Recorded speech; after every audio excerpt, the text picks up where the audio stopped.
In the prepared section for our speaker today, we have a video from the world champion of public speaking, Cyril Dim Jr. Cyril Dim Jr. is originally from Zimbabwe, and after him winning his public speaking journey, I followed him a bit to see what has been his progress and journey to getting to become the world champion of public speaking. And something that I noticed about Cyril Dim Jr. is that the speech that he delivered at the World Championship is a speech that he has been practicing throughout his journey as Toastmasters. May not have been the exact speech, but the format was the same. He was practicing the art of storytelling. The key takeaway that came to mind for me after watching that story in terms of all of us being storytellers was how Cyril took an experience in his life and he turned it into a story, an empowering story to share with the crowd. I think this is what being in Toastmasters is all about. It's all about finding what are those moments in your life that you can craft into a story. It could be the breakfast you made this morning. It could be the little experience you had with your children yesterday. It could even be that coworker that pissed you off this week. How do you take that experience and craft it into a story? Because we all have stories to tell. And in Toastmasters, we get to practice telling that story in a way that sticks. Junior Dim.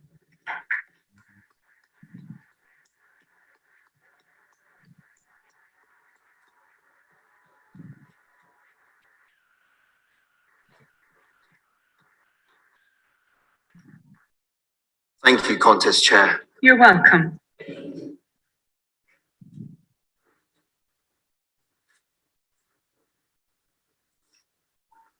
I love that the contest chair sounds more Zimbabwean than I do. In Zimbabwe, we speak Shona. And in this beautiful language, we have a very important word that I'd like to share with you today. In Shona, we say Ndini. Ndini. Ndini. Try it. Beautiful.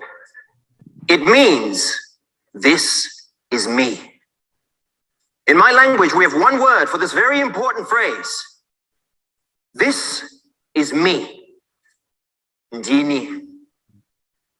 This word is special for me now, but growing up, I wasn't always comfortable with who I was. You see, even though I grew up in Zimbabwe, my middle name was a long, winding, complicated Nigerian name because my father, whom I never knew, was Nigerian. Now, yes, I may know a Nigerian prince or two. Back then, I didn't want a Nigerian name. I wanted a cool name, like Martin Luther King Jr. or contest chair.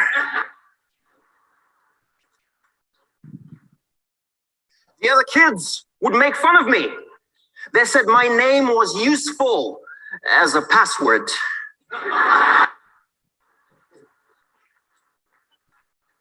They called my middle name memorably forgettable. They said my middle name was a curse from black magic. I hated my name.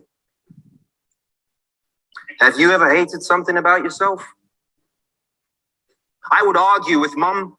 I would be so mad at her. You gave me this name. You did this to me. And now everybody makes fun of me because I'm different. And my mom would look at me and say, but son, that name is who you are. It's special.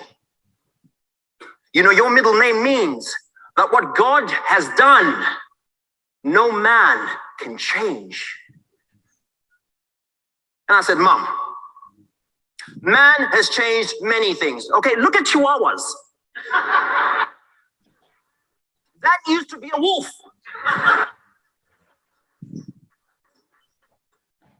I'm pretty sure I can change my name.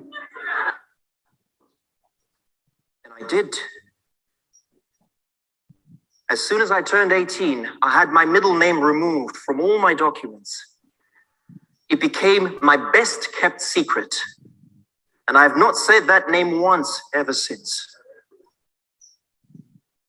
Before I knew it, it was 2018 and I'd landed in college, not in Zimbabwe, not even in Africa, but in the heart of Eastern Europe. It was clear who grew up in the snow and who grew up in the sand. I had never been this different before. The fly in the milk. It felt like I had taken one step forward and 10 steps backwards. But then I met Nick. Another fly in the milk, but from Congo. He's got the African boy swag, you know, low, deep voice, speaks very slowly.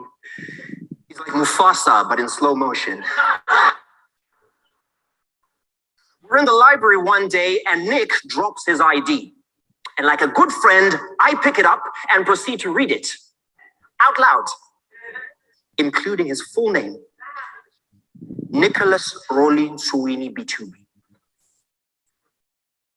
I say, dude, let's say your name 3 times and see what happens.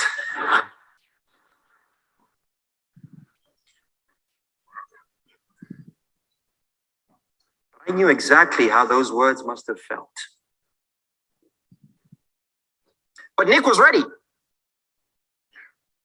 I have never met anybody with my name.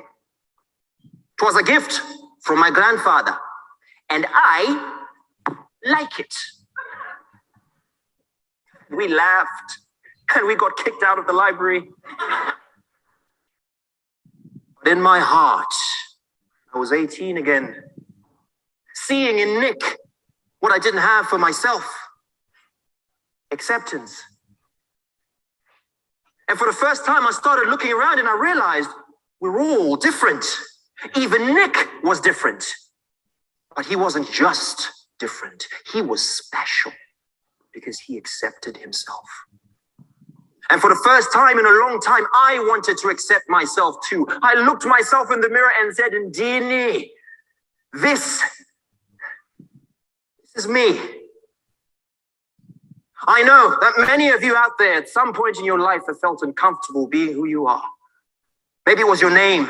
Maybe it was the family you came from. Maybe it was the school you went to. Maybe you were tall. Maybe you were short. Maybe you have wrinkles, freckles. Maybe you have scars. I know that some of you out there know what it is to be different. And even if you don't feel it, I'm sure you know somebody who does. You are beautifully you. The only you. And no man can change that. So let me invite you to make this very important word a part of your language. Ndini, this is me. For my friends here in Nashville and the thousands watching from home, say it with me. This is me. Ndini. Beautiful. I haven't had the courage to officially reclaim my name. But here, today, I think we can make a step in the right direction.